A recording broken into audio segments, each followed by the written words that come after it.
City University of Hong Kong is an international university which emphasizes the integration of research and teaching. The university promotes diversified, cross-cultural studies through various educational programs. To promote our educational vision, City University of Hong Kong produced a series called Beyond Boundaries, Dialogue with Presidents of World's Leading Educational Institutions. Professor Way Kuo, President of City University of Hong Kong, talks to presidents of universities and principals of high schools around the world, exploring each other's strengths and looking forward to the future direction of educational development.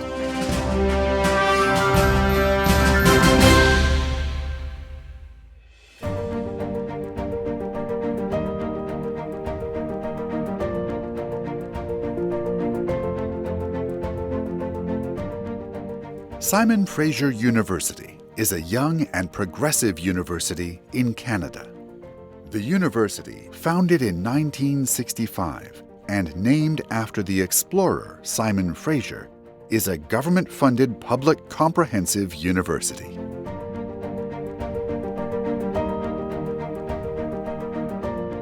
Simon Fraser University currently has 8 faculties. The university has more than 1,000 faculty and staff members, nearly 30,000 undergraduate students, and more than 5,600 graduate students.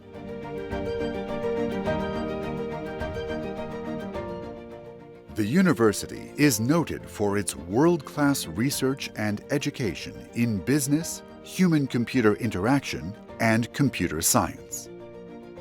Over a span of more than 50 years, the university has produced 43 Fellows of the Academy of Science of the Royal Society of Canada.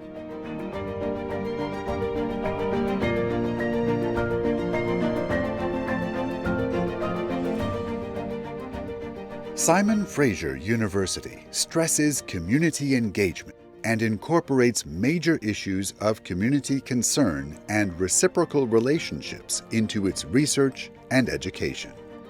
Its community engagement projects include construction of local infrastructure, improvement of Aboriginal people's living conditions and education, collaborative cultural programs, environmental protection, and so on.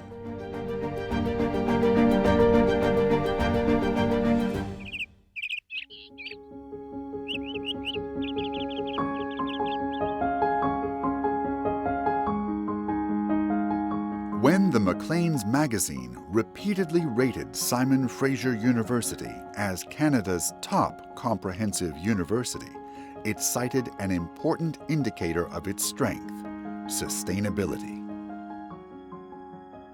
In order to do better in this regard, the university has developed a 2020 to 2025 sustainability plan with 16 specific targets, including a 50% reduction in operational greenhouse gas emission, a 50% replacement of fossil energy with renewable energy, and a 10% reduction of greenhouse gas emission from transportation.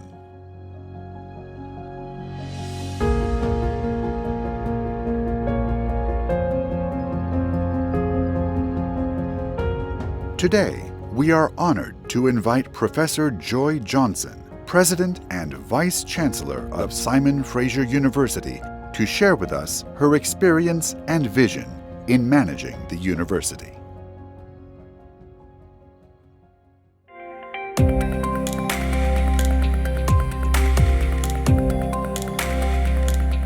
Professor Way Kuo, President of City University of Hong Kong, is well known for his research on the reliability of electronic systems and nuclear energy.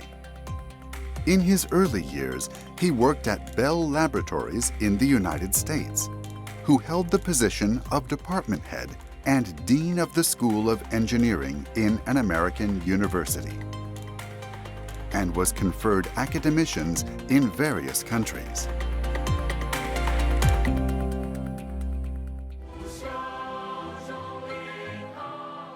Professor Way Kuo has served as the president of CityU for more than 10 years.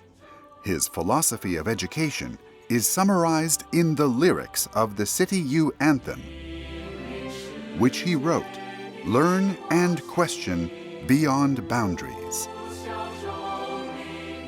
Professor Way Kuo has also published several books about education.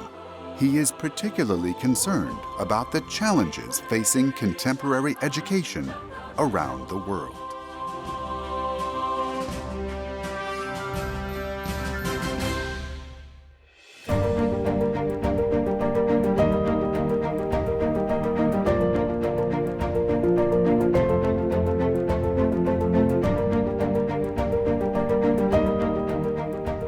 Good day, ladies and gentlemen. Today, we are pleased to visit Simon Fraser University,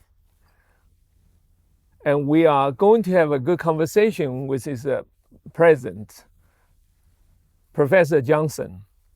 Simon Fraser University was established in 1965. By our definition, it's a relatively young university. But the performance of the university has been so great. We don't look at the university's performance simply by looking at the age. Age is not important. The university has been doing so well under the current president. And the university has about 35,000 students. It has been very productive in terms of research, and it is known for most engaged into the community in Vancouver. President Johnson, good to be here. Thank you so much. I'm just thrilled to be here, that you've been able to visit us at Simon Fraser University, and so looking forward to this conversation today. Well, likewise. I mean, during the pandemic, I think it's exciting to be here. And this is a very exciting place. I've been very impressed by the performance of the university under your leadership. Thank you very much. And also, this is a very productive university that attracts a lot of students from all over the places.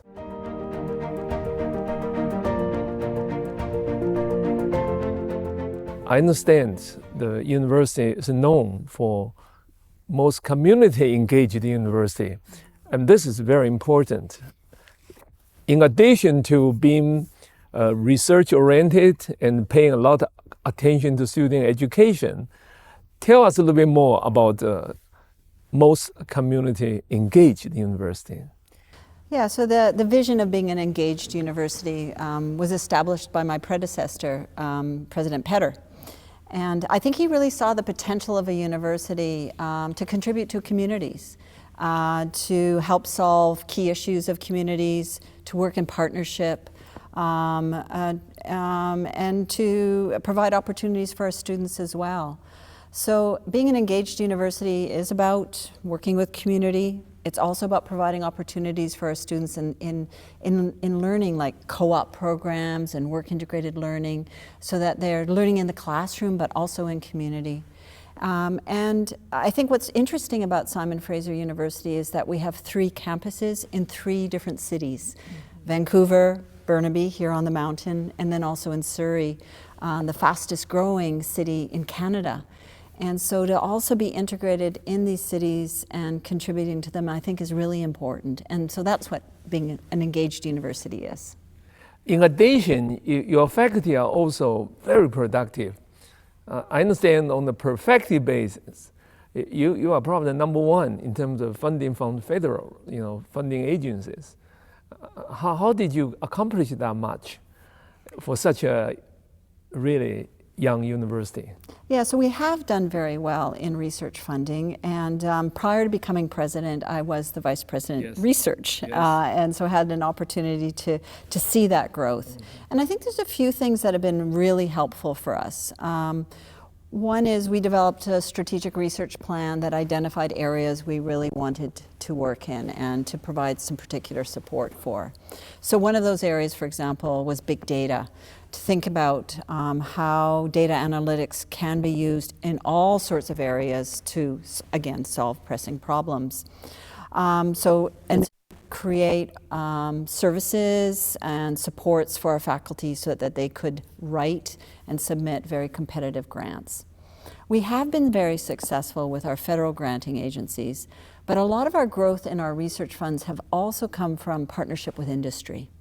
And that's really an interesting area as well, to make sure that we can work with industry partners on their research and development, again, looking at new technologies, thinking about ways that we can apply those technologies to really help our economies grow, but also solve problems, as I've talked about earlier.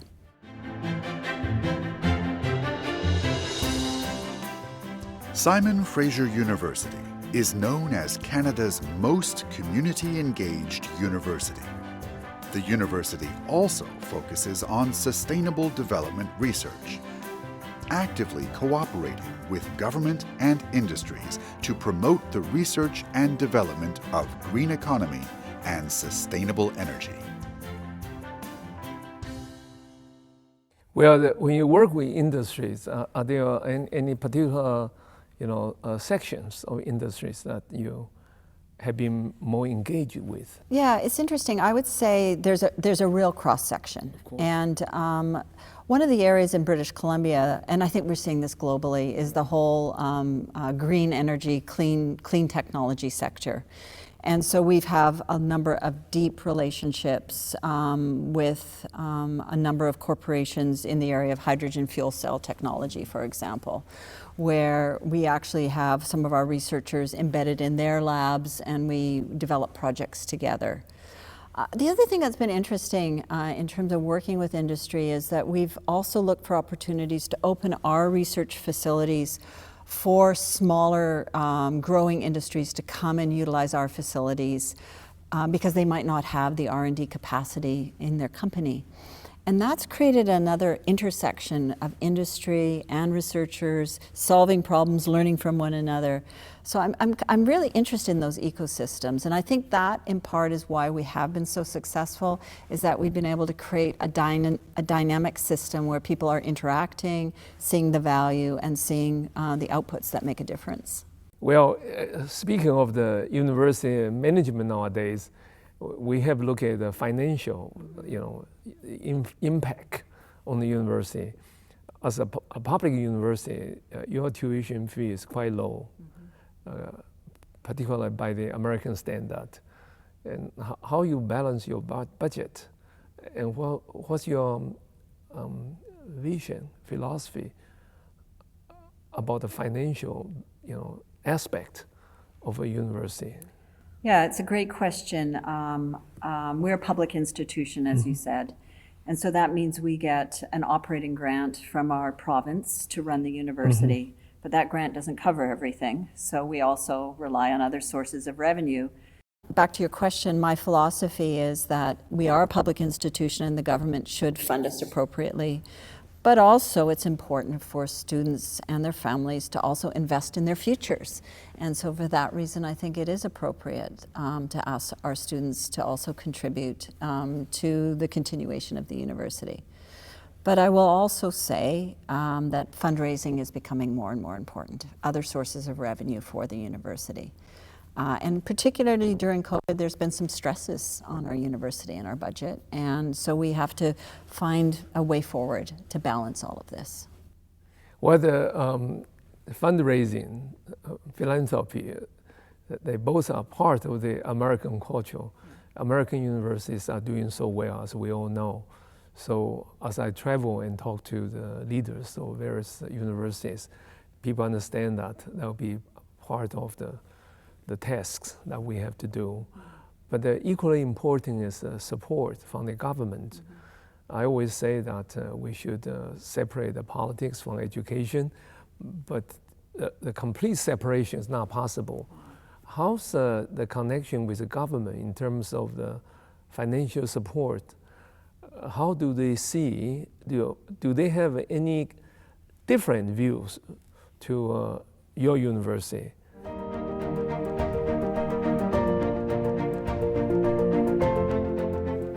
Yeah, it's interesting. So right now in British Columbia, we have this, our Ministry of Advanced Education oversees the funds that get transferred to universities.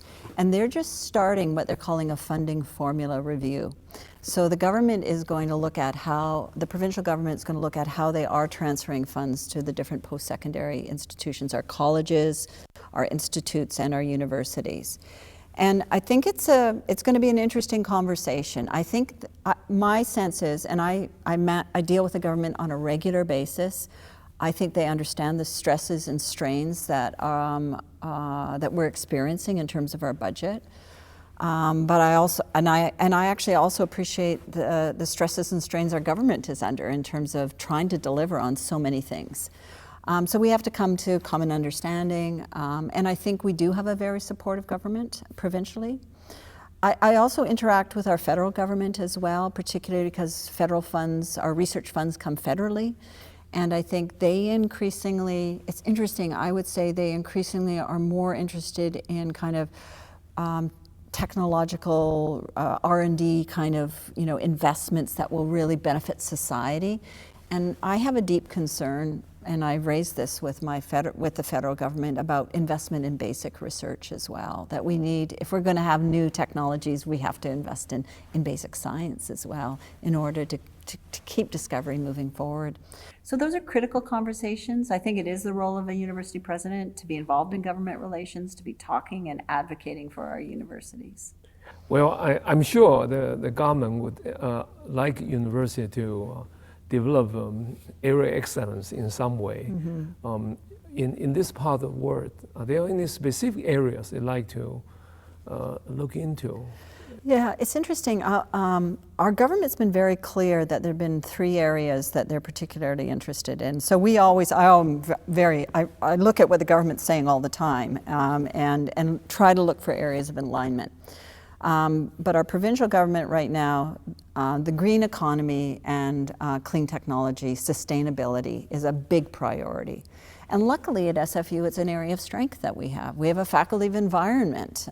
We've got a school of that really focuses on sustainable energy engineering.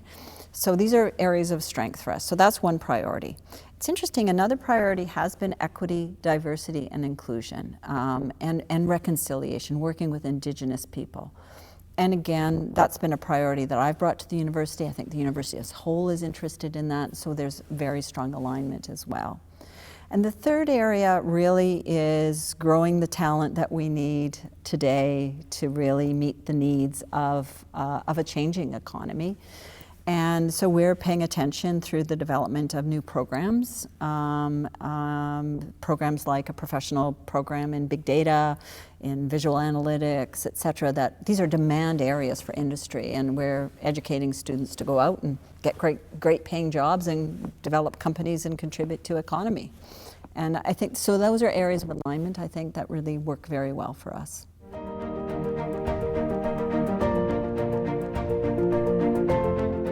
So what do you think the higher education's challenges? What do you think we should do? Well, let me qualify what I said. We always say we need to work with the community. So my own observations over years, universities have more or less been the followers of the community, which is very good. But I also feel that we probably need to be the leaders of the society to direct the community people, to give them a vision, what's next we should do. Yeah, no, I agree. I think universities need to be a source of inspiration. Yes, yes. I do believe that we are growing the leaders of tomorrow. And so if we don't have a sense of where that horizon is, where those challenges and opportunities are, we're not going to serve our students well, or our researchers or academic community. So I love that idea that you're talking about being, creating leaders and being leaders. So I agree. I think it's time for us to lead in this regard. I think we need to think about what we can do in our own universities, but also how we can start to create solutions that really will be able to be implemented so that we will have a more sustainable planet. I'm sure you're enjoying the conversation with President Johnson of Simon Fraser University. President Johnson is a unique person. her academic background in health science helped her to lead this university. She has very warm personality, and she's a listener. She worked with her faculty and staff, and they work together to develop this university into a further engaged university for the community and for the whole world. We are looking forward to hosting her in Hong Kong very soon. Thank you for attending this session.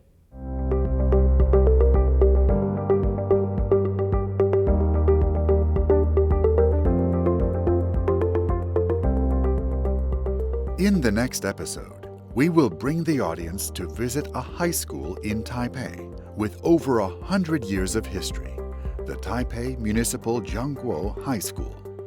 The school advocates an atmosphere of learning freedom, having students with outstanding academic performance.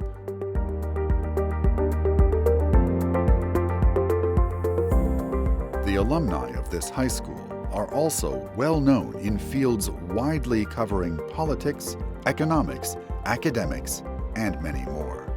They all made great contributions to social development.